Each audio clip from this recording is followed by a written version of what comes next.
Today's the day to patch that nasty hole in your driveway asphalt, and we'll putty up a leaking window pane.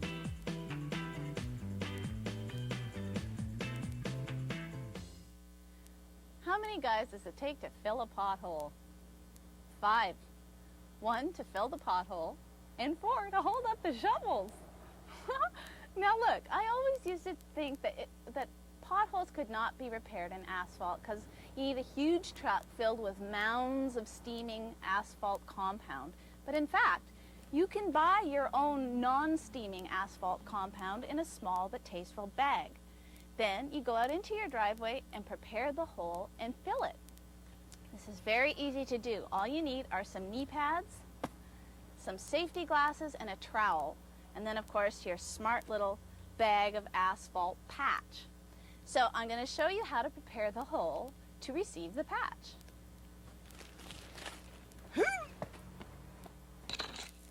I just want to take this down to the point where the soil is undisturbed, so then I can add my patch on top of that. And I need to get this vegetation out because that's a lot of moisture, and it will impede the adherence of the patching compound. So when I get down to the gravel underlayment that exists under asphalt, I'm going to stop because that's the perfect, that gravel bed is what I'm going to put the patch on top of. Now I'm ready to use a whisk to get the dusty surface out.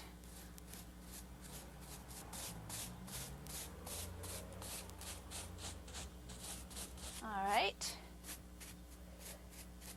So now I'm going to put this cold patch into the hole. To open it, use your trowel.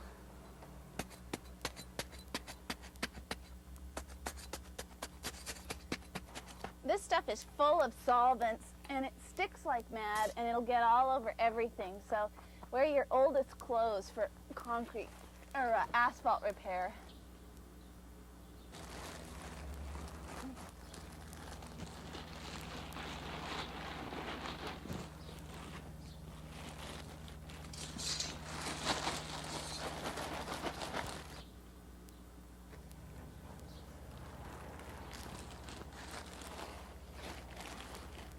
Now what I want to do is put the patch in so that it fills the hole up to within about an inch of the top of the surface. Now this is on a grade, so I have to spread it around so it's at the appropriate level.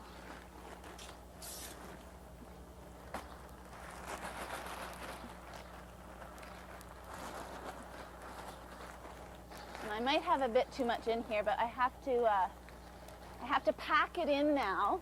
You really don't want to get it on you if you can help it. This is my tamping pole. It's just a 4x4 that I asked the lumberyard to cut off for me so it's the right height. And I'm just going to use it like a caveman.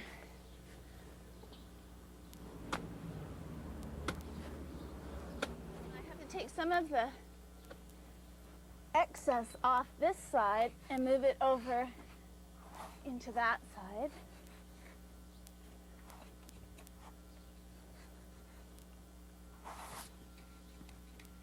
And I've really got too much on the downslope, which I really had hoped I wouldn't do, but my generous nature just got away from me, and now I've got to take a bit of this stuff out.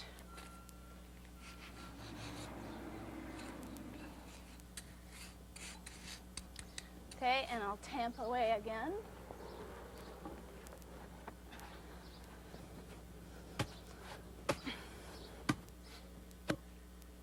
Now I see why when you see road crews working, they always have 4 guys standing around.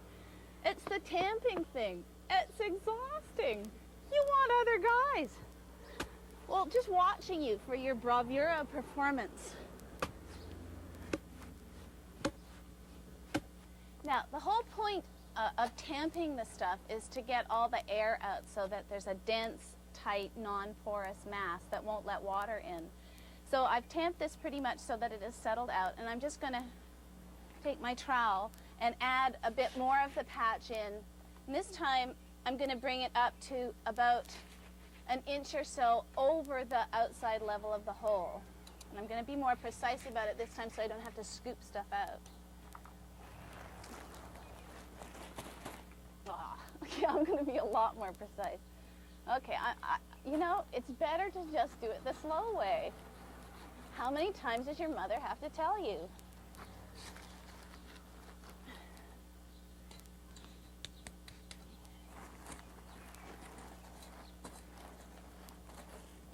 This is, I'm going to have to open the second bag, which I was kind of hoping not to have to do, but I just don't quite have the volume that I need.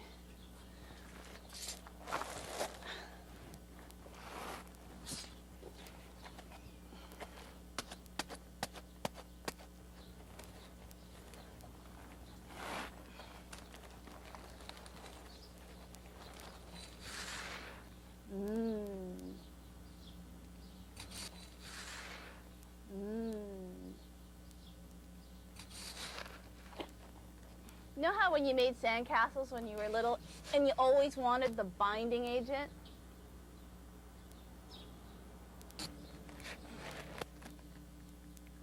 Okay, so remember I'm trying to fill it up so it mounds up about an inch above the existing surface of the driveway.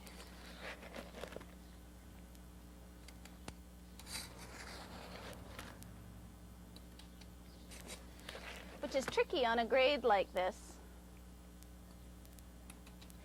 You know, if you don't want to tamp it, if you're just not in the mood, you could drive your car over it repeatedly. It'll just look like you're trying to go to the store and you just keep forgetting things. So if your neighbors ask, you know, make something up. Or bring them over to proudly display your asphalt repair. Do you know a lot of people say asphalt? That's wrong. That's just avoidance because it's pronounced asphalt. Say it over and over again when you're in a splenetic mood. Asphalt. Okay, I'm going to tamp again.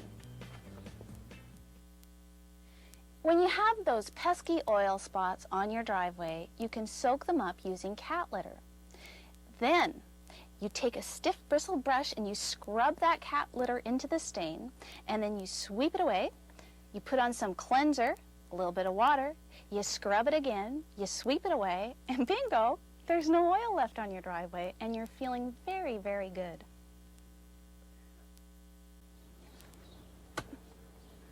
If nobody's around, yell explosively. Ah! You know how they do the shot putters and guys in the Olympics? Ah! Ah!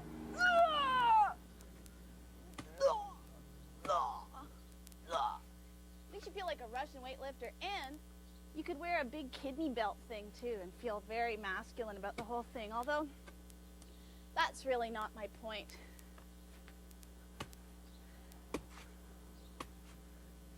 But this kind of action just doesn't work in a feminine way. Or maybe it does. Yeah, that's kind of fun. It's coming out more or less flush with the surface now. So I'm going to start doing detail tamping on a more close-up level.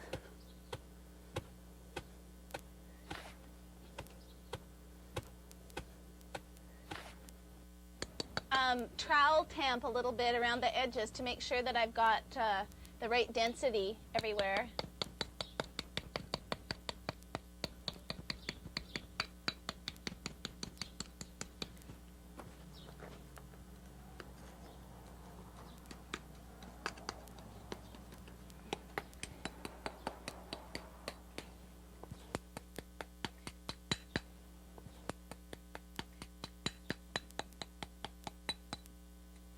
And then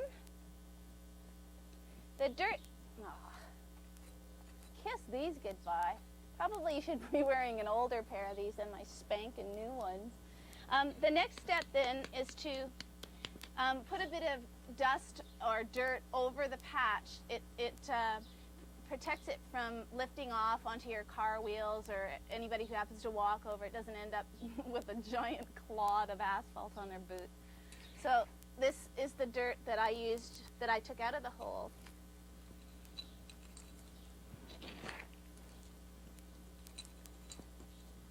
They will never know I did a repair. It is so subtle. And then you can tread with confidence. And look, it doesn't pick up on my shoe.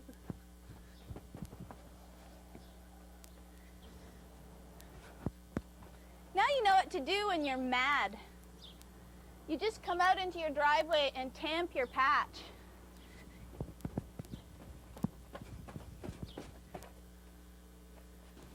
I'm just going to take my whisk and scrape off the loose stuff, because it's rocks lying on asphalt surfaces that start potholes forming in the first place.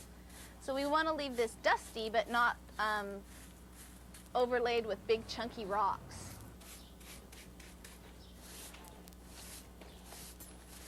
This needs to set up for a while before it'll be permanent.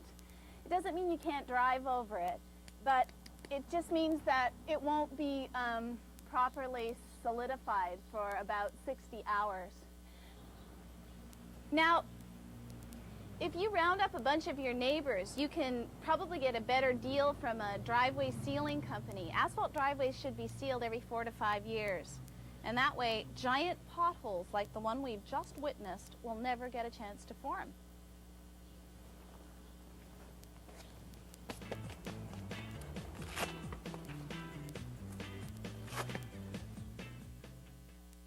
We had a little contest and we found the most perfect window in the world for a little bit of caulking work. Also need some window putty, so we're going to start by getting the old window putty out. Some of it's already been actually taken away by Mother Nature, so I'm going to use a bunch of tools today. This is a little putty knife. It's not very flexible, which is good because I'm going to need a lot of strength in the blade to chip out some of the putty. And this is just a pry bar, and it's even thicker than the putty knife. So I'm going to get started. Oh, you know what? I need some protective eye gear because this stuff tends to fly around quite a bit. There we go.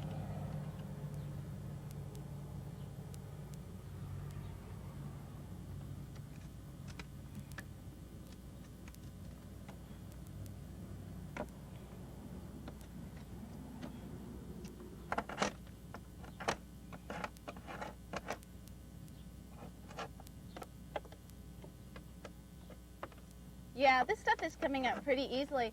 This building was built in the 50s, and I think this caulking was probably, or this glazing putty was probably applied, maybe in the 50s. And it's the kind of thing you tend not to ever notice about your house.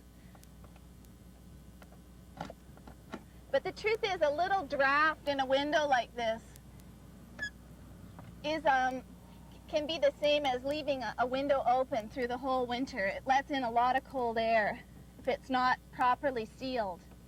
I've got one piece of putty up here in the corner that's I think a more recent application, and it's really sticky and hard to get out.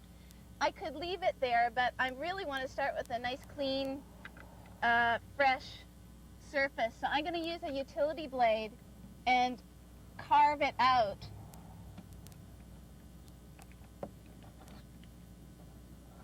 There we go. Once you've got all the old putty out, you need to clean the surface a little bit so that the new putty will adhere. So I'm just going to use a wire brush.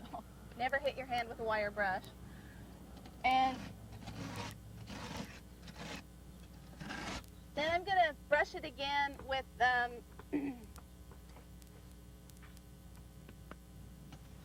with another brush just to take away some of the lighter dust. This is just like a dust pan brush. All right, now one final step, just to make sure that we get a really good seal. It's a good idea to put a little bit of Windex on a paper towel, or even vinegar will do it, or rubbing alcohol, and just clean up that joint. Clean up the joint.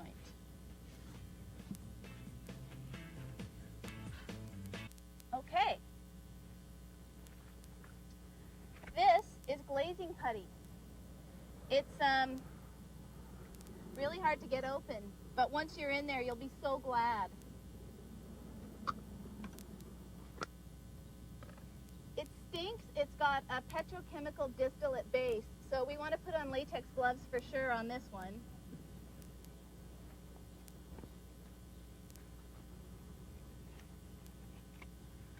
All right, I can get rid of my safety glasses now because we're into the mucky part. Glazing putty can be applied just with a knife, but it's a lot more fun to use your hands. Basically what you're doing is warming up the temperature of the compound, so it's about the pliability of warm plasticine.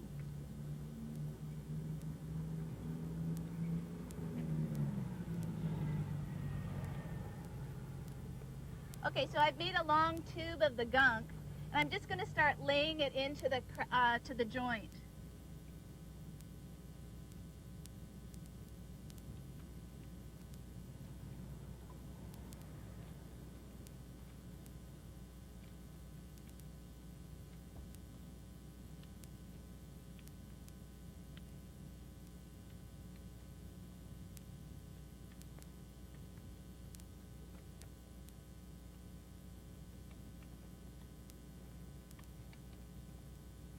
Very tactile. I'm going to even it out now in a few places, because we'll be removing the excess later. So you can be messy on this section.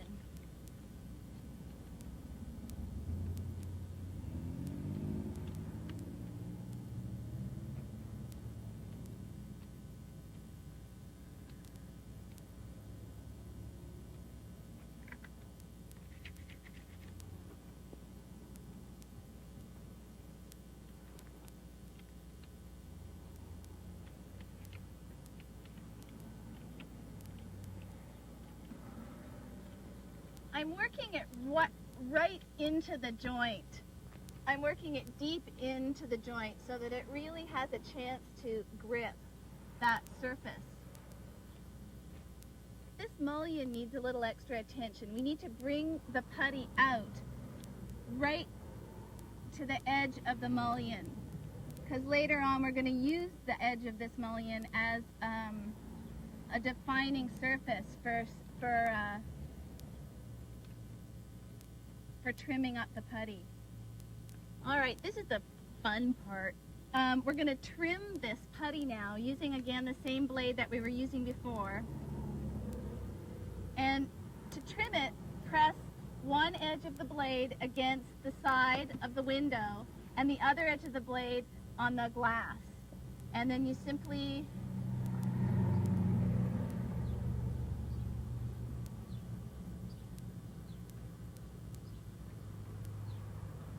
smear it.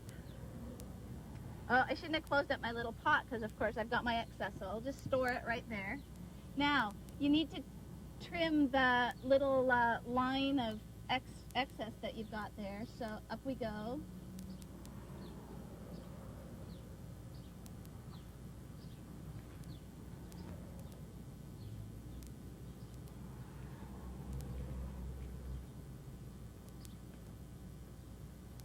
There. Now I'm going to do the same thing on the wooden part of the window here.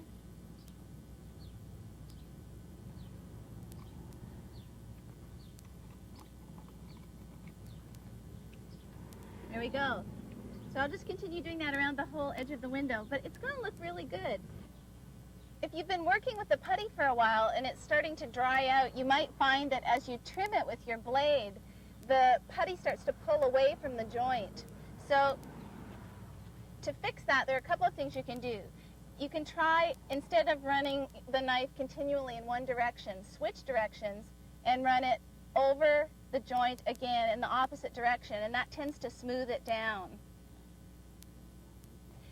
See, there I pulled it away right there. The other thing you can do is get a little bit of dishwashing soap and put it in a bucket with some water, and you'll dip your blade in the soapy water so that you can really get a nice clean finish on the putty.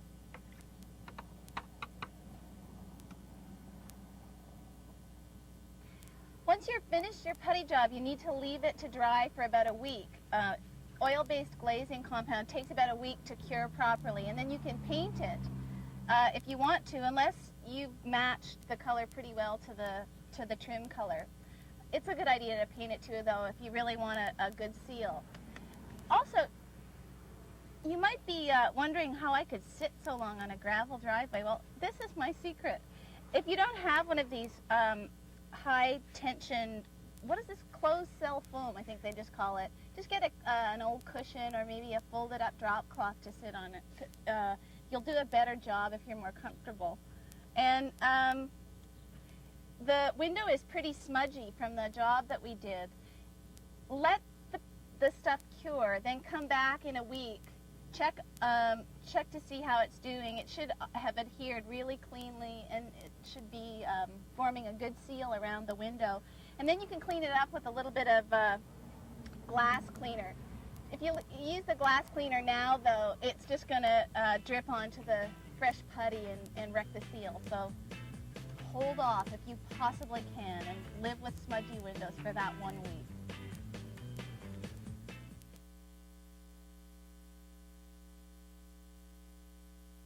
If you're troubled by blemishes, don't spend good money on expensive skin medications.